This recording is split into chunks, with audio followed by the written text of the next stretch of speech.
Hello everyone, दोस्तों मैं अरुण शर्मा। आप देख रहे हैं 10 वीडियो में बात करने वाले हैं महाराष्ट्र की राजनीति के बारे में कि बीजेपी ने जो इस बार महाराष्ट्र में दो फाड़ राजनीति करा दी थी। चाचा भतीजे का बेड़ा गर्क करा के रख दिया था और सिंध सरकार के दो पार्ट करा के रख दिए थे। इससे जनता में बीजेपी के खिलाफ अच्छा खासा विरोधाभास देखा जा रहा है और महाराष्ट्र बीजेपी के हाथों से खिसकता नजर आ रहा है। दोस्तों, अगर आप चैनल पहली बार हैं, जुड़ सकते हैं सारी वीडियो को देखें। दोस्तों, बात करते हैं महाराष्ट्र की राजनीति के बारे में। बीजेपी वैसे तो 400 का आंकड़ा को लेकर हुंकार पे हुंकार भर रही थी, पर जैसे जैसे समीकरण आने शुरू हुए, रुझान आने शुरू हुए, उसमें महाराष्ट्र ऐसा राज्य है जहां बीजेपी की इस बार सबसे ज्यादा हालत खराब है। भले ही उन्होंने कई सरकारों के साथ अपना समर्थन दे रखा हो, शिंदे के साथ समर्थन लिया हो, अजित पवार को गुट में शामिल किया हो, पर जो शरद पवार की वहां पे उन्होंने छवि धूमिल की थी और जिस तरीके से उद्धव ग्रुप का वहां पे उन्होंने नुकसान किया था, इस बार देखा जाए तो वोटर ने अपना मन चेंज किया है और वहां पे समीकरण ऐसा आ रहा है कि नतीजे चौंकाने वाले होंगे। मोदी जी की भरपूर रैलियों के बावजूद और मोदी जी का गढ़ होने के बावजूद हमेशा महाराष्ट्र में बीजेपी शिवसेना के साथ अपना खाता खोलती रही है। पर पिछली बार दोनों पार्टियों के मतभेद के चलते उद्धव ग्रुप का जो नुकसान हुआ था उसकी भरपाई शायद इस इलेक्शन में हो जाएगी। शरद पवार को मोदी जी ने जिस तरीके से स्टेज पे उनकी बेइज्जती की थी, उनको भटकती आत्मा, बहुत सारे रूप उनको दिखे, इससे महाराष्ट्र का वोटर इस राजनीति के खिलाफ है। वो कहते हैं कि हार जीत अलग है, पर जिस तरीके से बयानबाजी को लेकर महाराष्ट्र में बीजेपी गरमाई है, बीजेपी की अगर जिस तरीके से चुनावी समीकरण आ रहे हैं, तो महाराष्ट्र और हरियाणा और पंजाब और हिमाचल प्रदेश, ये चार राज्य ऐसे हैं जहां बीजेपी को कड़ी मुश्किलों का सामना करना पड़ रहा है और कांटे की टक्कर है। कब कांटे की टक्कर कांग्रेस हारने वाली की है या बीजेपी जीतने वाली की है, ये समीकरण अलग है। पर बता रहे हैं कि महाराष्ट्र में भी बीजेपी अपनी बात से बहुत पीछे चली गई है और वहां पे भी उनकी गिनी चुनी सीटें आने की संभावना है। दो दो तीन तीन अलायंस के साथ उन्होंने संबंध रखा है, पर इस बार बीजेपी अपनी मुश्किलों में बढ़ती जा रही है। ये मुश्किलें उनकी बयानबाजी को लेकर हुई हैं, ये मुश्किलें उनकी तोड़ राजनीति के चलते हुई हैं, ये मजबूती उनकी इसलिए टूटी है कि वो जोड़ तोड़ की राजनीति में और पार्टी को तोड़वाने में जो उनको दब्बा लग रहा है, जनता इससे बहुत दुखी है।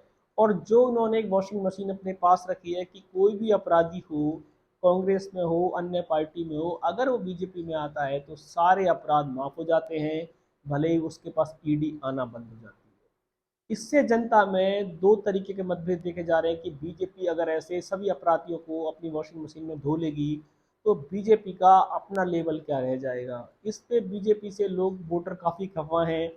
मोदी जी को जिताने के लिए उन्होंने कोशिश की है कि मोदी जी कम से कम प्रधानमंत्री बन जाए, ऐसा उन्होंने अपना समीकरण दिया है, पर वो हर नेता को जिता दें ऐसा जनता ने इस बार रुझान चेंज कर दिया है। भले ही उन्होंने कांग्रेस को वोट दिया हो या ना दिया हो, आम आदमी पार्टी को वोट दिया हो ना दिया हो, पर उन्होंने निर्दलियों को इस बार पावर मिलेगी, क्योंकि वो नया समीकरण चाहते थे कि ऐसा नेता हो जो बीजेपी और इन आपस में तू तू मैं की लड़ाई से अलग हो। ऐसी राजनीति कांग्रेस और बीजेपी दोनों के लिए भारी पड़ेगी कि दो पार्टियां जब लड़ रही हैं मैदान में और त्रिशंकु सरकार बने और त्रिशंकु मैदान में मोर्चा मार जाए, तो इससे जनता का रुख समझने की जरूरत है कि जनता ने इस बार मोदी जी के खिलाफ भी वोटिंग की है, कांग्रेस के खिलाफ भी वोटिंग की है। जनता ने उसी उम्मीदवार को वोट किया है जहां उसको लग रहा है कि इस उम्मीदवार को वोट देना चाहिए। जनता बहुत जागरूक।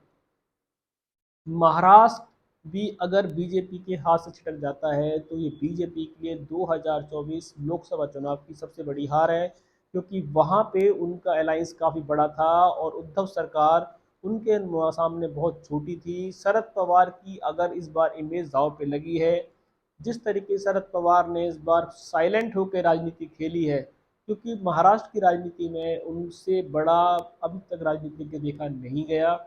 वहाँ के राजनीतिक में वो चाणक्य माने जाते हैं और उन्होंने जो साइलेंट तरीके से राजनीति चली है, ये बीजेपी की सेंध लगाने में सबसे बड़ा चौका शामिल होगी। और इस बार अगर महाराष्ट्र में शरद पवार की तूती बोलती है तो महाआघाड़ी के चलते उन्हें काफ़ी सारी चीज़ों का सामना करना पड़ेगा। अब देखते हैं कि महाराष्ट्र में मोदी विक्ट्री दोबारा से साइन करेगी, 2014 और 2019 की आंधी दोबारा से रिपीट कर पाएगी मोदी सरकार, या जितने भी समीकरण आ रहे हैं ये सब खाली जुमले साबित होंगे, या मोदी सरकार 400 के आंकड़ों को भी छू जाएगी।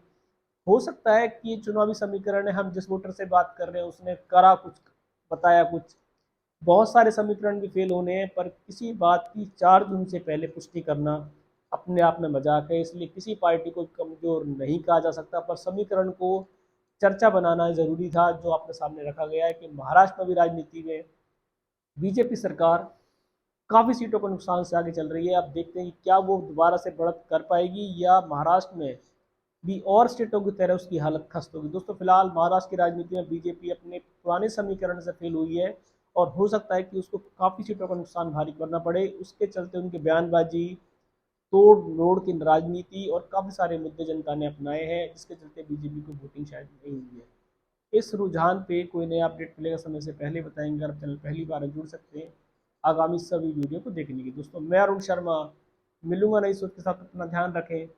नमस्कार।